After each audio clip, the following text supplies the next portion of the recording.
नमस्कार, आदाब, सत श्री अकाल। मैं शिवशंकर यादव। आज हम आए हुए हैं आजमगढ़ के मेहनगर तहसील में ग्राम सभा देवरिया।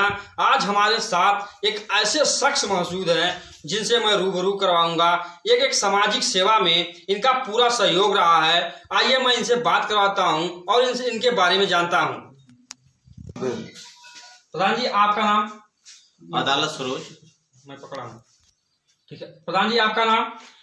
अदालत सरोज, ग्राम पंचायत देवरिया, विकास खंड मेहनगर, जनपद आजमगढ़ से मैं तीसरी बार ग्राम पंचायत का प्रधान हूँ। प्रधान जी जैसे ये आपकी महंगाई हो गई, महंगाई से आपको क्या लगता है? इसे जनता कितनी मतलब वो है, जैसे बेरोजगारी है, महंगाई है, किसान बिल उसी में पास हो गया है। आज सर मैं बताना चाहता हूँ आपको कि आज देश में महंगाई चरम सीमा पर है जी। महंगाई अपने असली रूप में है और महंगाई के साथ साथ आज देश में गांव में सबसे बड़ी किल्लत तो मनुष्य के सामने है, वो बेरोजगारी। आज बेरोजगारी से जो मध्यम वर्ग है, जो मध्यम मजदूर है, वो तंग आ रहा है। गांव में जो सरकारी योजनाएं चलती है, हम लोग प्रधान हैं, अपने माध्यम से उसकी देख रेख करना, उसकी क्रियाओं पर भी देख रेख करना। जो सरकार की योजना है, सरकार के साथ हम लोग हैं, लेकिन जो महंगाई आज चरम सीमा पर है, उसके लिए तो चाहे वो सरकार हो, चाहे वो कोई बड़े हमारे सरकार के कोई लीडर हों, लेकिन आज तक किसी ने इस महंगाई की बात पर चर्चा नहीं की, बेरोजगारी की बात पर चर्चा नहीं की। आज हमारे जो मध्यम वर्ग के जो मजदूर हैं, वो एक समय के लिए शाम को खाना खा रहे हैं तो सुबह के लिए इंतजार हो रहा है जी। आज हम गांव में मजदूरी करते हैं, वो एक समय के लिए शाम को खाना खा रहे हैं तो सुबह के लिए इंतजार हो रहा है जी। आज हम गांव में मजदूरी करते हैं, हमको गेहूं मिलता है, हमको चावल मिलता है जी। लेकिन ऐसी महंगाई है जिस दाल से हम 2 टाइम की रोटी अपना व्यंजन बनाते हैं, आज हम गेहूं पर ही आ जाए तो आज मार्केट में गेहूं का दाम 14 रुपया कुछ पैसा है। हम 8 किलो गेहूं बेचेंगे तो 1 किलो दाल पाएंगे। और मजदूरी करने के लिए हम जाते हैं, जब हमको 5 किलो मिलता है, लेकिन हम 5 किलो और दूसरे दिन फिर करेंगे तो उसमें 3 किलो और मिलाएंगे, 8 किलो हो जाएगा, तब हम 1 किलो दाल पाएंगे। और अगर 3 किलो 4 किलो गेहूं बेचते हैं तो आज हम 1 किलो आलू पा रहे हैं।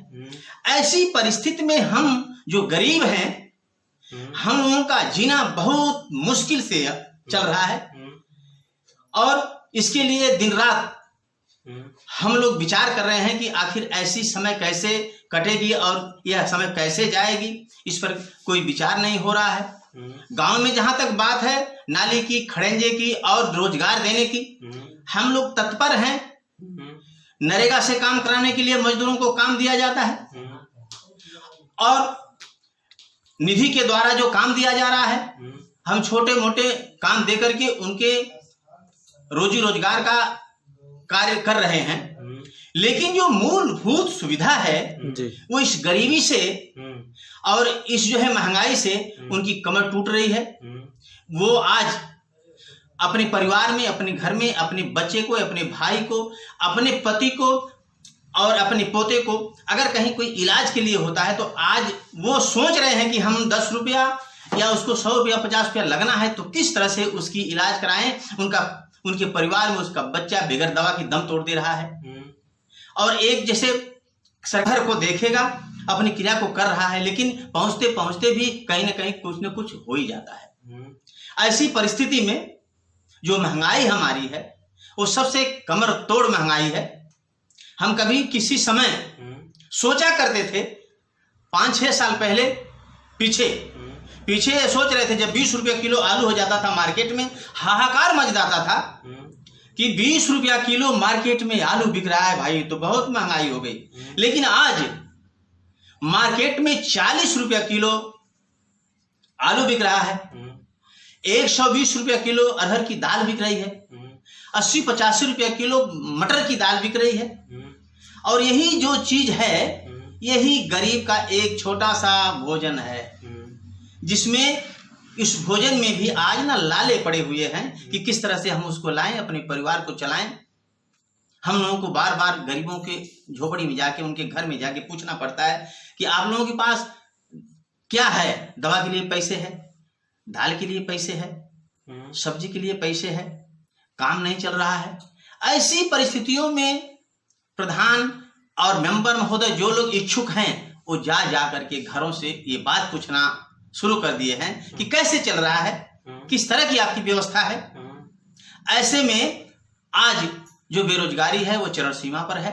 हमारे प्रधानमंत्री जी कभी सारी बातों पर बोलते हैं, 5 किलो राशन देते हैं उस पर बोलते हैं, और देश में क्या हो रहा है उस पर बोलते हैं, लेकिन बेरोजगारी पर हमारे प्रधानमंत्री जी आज तक एक शब्द नहीं बोले हैं कि जो हम लोग ही सुन लें। और जहां तक देखिए, हम लोग प्रधान है, तीसरी बार प्रधान हम हैं देवरिया के, लेकिन जो चीज, जो व्यवस्था आज सरकार हम लोगों के साथ, प्रधानों के साथ कर रही है, ऐसी व्यवस्था कभी किसी सरकार ने की थी। पैसा ग्राम पंचायत का होता है, ग्राम पंचायत अपने बैठक के द्वारा फार्मूला बना करके उसको काम करना चाहती है, लेकिन आज ये सरकार में आता है, फार्मूला सरकार का होता है कि ये काम करोगे तो ये पैसा आपका पेमेंट होगा, ये काम नहीं करोगे तो आपका और किसी काम पर पेमेंट नहीं होगा। ऐसी परिस्थिति में प्रधान बंधा हुआ है, जैसे ये लगता है कि ये गुलाम है और किसी के साथ गुलाम है, और जो कहेंगे वही ये गुलाम करेगा। ऐसी भयावह स्थिति समाज में, सोसाइटी में, गांव में, सब में पड़ी हुई है। जैसा कि केंद्र सरकार ने जो बिल पास किया किसानों के लिए, तो उसमें एक ऑप्शन दिया गया, जैसे किसान भाई हैं, उनको तो इतना मतलब वो नहीं है कि वो किसी चीज़ को स्टोर कर पाएँ, किसी चीज़ को स्टोर नहीं कर पाएंगे। जैसे कोई मौसमी सब्जियां हो गई या कोई किसी प्रकार का आलू, दाल, अरहर, जब किसान के घर पैदा हो जाती है तो वह सस्ते दामों में बिकती है। तो इससे मतलब जो किसान बिल पास हुआ, केंद्र सरकार ने जो पास की है, इसके बारे में आपको क्या लगता है, किसानों के हित में है या किसानों के विरोध? मैं आपसे बता देना चाहता हूं कि आज जो ये किसान बिल है जी, ये किसान बिल मैं अपने छोटे से गांव के माध्यम से बता देता हूं कि हमारा गांव 1400 एकड़ की एरिया में है जी। और उस 1400 एकड़ की एरिया में 5 किसान ऐसे हैं जिसका रजिस्ट्रेशन है, उनका गल्ला सीधे गोदाम पर जाता है। बाकी शेष किसान, 5 किसान के बाद 1400 एरिया के किसान छोटे हैं, जिनके पास 10 कुंटल, 5 कुंटल, 8 कुंटल पैदा होता है, वो आज मजबूर हैं बिचौलिया को देने के लिए। जब रजिस्ट्रेशन का जो गल्ला है वह 19 रुपया कुछ पैसे निर्धारित हुआ है सरकार का, लेकिन ये जो छोटे हमारे किसान, जो मध्यम वर्ग किसान है, उनका तो कोई रेट नहीं है। तो केवल एक गांव से 5 लोग सरकार की योजनाओं से लाभान्वित हो रहे हैं। बाकी शेष किसान जाकर नीचे, आज गेहूं की, धान की मार्केट, धान जो छोटे किसान हैं वह 12 रुपया से ऊपर नहीं बेच पाएंगे, 13। लेकिन उस बाजार से जब ले रहे हैं हम, तो हम अपना 8 किलो गेहूं दे रहे हैं तो 1 किलो दाल पा रहे हैं, 4 किलो गेहूं दे रहे हैं तो 1 किलो आलू पा रहे हैं। और एक बात मैं आपसे बता रहा हूं, जो यहाँ गरीब किसान है, गरीब मजदूर है गांव में, आज के 4-5 साल पहले अपने बेटी बेटा के शादी में 60,000 में 5 किस्म का वो गहना बनवा लेता था। और एक कहता था भाई 60,000 में हम 5 किस्म का गहना बनवा लिए, अब हमारी जो है कि बहू अच्छे से इसको पहन लेगी और मान जाएगी शादी में कि हमारे ससुर जी ने या हमारे जेठ जी ने बहुत अच्छी चीज दिया है। 5 की थान गहने दिए हैं। लेकिन आज मजबूरी है, महंगाई की वजह से आज मजबूरी है कि हम 60,000 में केवल एक ही थान तैयार कर पा रहे हैं। इसका जो है कि पूरे गरीब तबके में ये सब लोग महसूस कर रहे हैं कि कल मेरी बेटी की शादी होगी, हम कैसे बनवाएंगे, कल मेरी बेटी की शादी होगी, हम बहू को कैसे 5 थान देंगे। ऐसा माहौल ये गरीब की छोटी छोटी झोपड़ियों में बना हुआ है। आप हमारे चैनल के माध्यम से शासन प्रशासन को कुछ कहना चाहते हैं? शासन प्रशासन की जो व्यवस्था है, हम लोग रोजाना रोड पर चलने वाले हैं। शासन प्रशासन की आज गति मैं आपसे कहूंगा तो आपके ही आंख से ना आंसू निकल जाएंगे। जो 2 साल 3 साल 4 साल पहले हम लोग छोटे धंधे उद्यमी वाले हैं, छोटे आदमी हैं, हमारे पास 4 व्हीलर, हमारे पास बड़ी बड़ी करेटा गाड़ियां नहीं है, हमारे पास बाइक है। और जब हम बाइक से चलते हैं, रोड पर चल रहे हैं, तो कोई भी व्यक्ति एक पुलिस वाला के हाथ में अगर मोबाइल देख रहा है तो दहशत में आ जा रहा है, सोच रहा है कि ये पुलिस वाला हमारी गाड़ी का नंबर तो खींच नहीं रहा है। आज उसको ना रोका जा रहा है, ना उसको बुलाया जा रहा है, सीधे सीधे खड़े होकर के प्रशासन की परिस्थिति में किसान, जो छोटा किसान है, जो मध्यम वर्ग है, वो तो इस बिल से टूट चुका है। ऐसी परिस्थिति में वो क्या सोच रहा है कि हम कैसे जिएंगे। हमारे पास घर परिवार चलाने के बाद 10 कुंटल 5 कुंटल 4 कुंटल बचता है जी।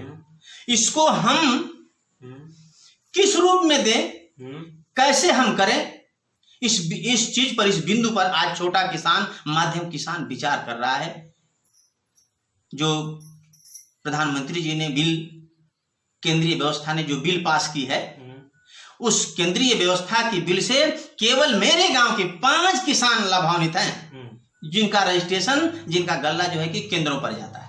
बाकी शेष किसान समझ लीजिए, एक तरह से समझ लीजिए 100 में 10% लोग की विक्रय में जाएंगे और बकिया 90% प्राइवेट में जाएंगे। और प्राइवेट में जाने के लिए मजबूर हैं, और नहीं जाएंगे तो उनके परिवार के पैसे के लिए उनका बाप मरेगा, दवा के लिए उनका बेटा मरेगा, दवा बिना उनकी मां मरेगी, दवा बिना उनकी पशु मरेगी। ऐसी परिस्थिति में उनको जो है कि सस्ते रेट में अपने 10-5 कुंटल परिवार के पार्जन से जो बचता है, उसको सस्ते रेट में उनको बेचना बिल्कुल लाजमी है, नहीं तो बचेंगे नहीं, मरेंगे। और हम लोगों की जहां तक उम्मीद है, मैं बता रहा हूं कि आजमगढ़ एरिया में, आजमगढ़ हमारे जो जिला है, इसमें दलहन और तिलहन की फसल कम होती है और धान और गेहूं की फसल अच्छी होती है। लेकिन इस परिस्थिति में जो मध्यम वर्ग का कमाने वाला है, मध्यम वर्ग का किसान है, जो मध्यम वर्ग में जीने वाला व्यक्ति है, उसको अपने राशन के साथ साथ उसको साथ में वो भी चाहिए, भाई हम किस तरह से इसको बनाएंगे, खाएंगे। उसमें दाल है, आलू है, मटर है, सब कुछ है। ये हमको बाजार से ही लेना पड़ता है। लेकिन उसकी बाइक का फोटो खींच करके वह नंबर जो है कि इंटरनेट पर भेजते हैं, और उसके घर रसीद 1000 की आ जाती है। जिसके घर में आज लाला पड़ा हुआ है कि हम कैसे 2 रुपया लाएं, जब उसका रजिस्ट्रेशन और कोर्ट की जब बिल आती है, वो घबराया सा हुआ है। रास्ते में जाने के बाद रोड पर लोग घबरा रहे हैं कि पुलिस है, मेरा नंबर न खींच ले। हमारे पास सारी व्यवस्था है, कागज है और इंश्योरेंस है, सारी व्यवस्था के बावजूद भी लोग, ऐसी प्रशासन की गति है कि लोग गरीबों के घर से भी 1000-1000 2-2000 रुपए की चालान काट रहे हैं, और गरीब जाके जो है कि बिलखते हुए कोर्टों में जाके भर रहा है। जी धन्यवाद। ऐसी व्यवस्था है। जी धन्यवाद। मैं शिवशंकर यादव, कैमरामैन मोहम्मद आरिफ के साथ, आजमगढ़। तेज सबसे आगे, खबरें देखे सबसे पहले, आपको करे हर खबर से रूबरू। आगे ऐसे और खबरें देखने के लिए rvnews.live को सब्सक्राइब करें, हमारे चैनल के साथ बने रहें। बदलेगा खबरों का अंदाज, बदलेगा खबरों का मिजाज, बुलंद होगी जनता की आवाज, आपका सरोकार, असल मुद्दों की पुकार, पत्रकारिता की धार, खेत खलियान, महिलाओं का सम्मान, देश के नौजवान, जनता मांगे समाधान, सड़क पर घमासान, भ्रष्टाचार से परेशान।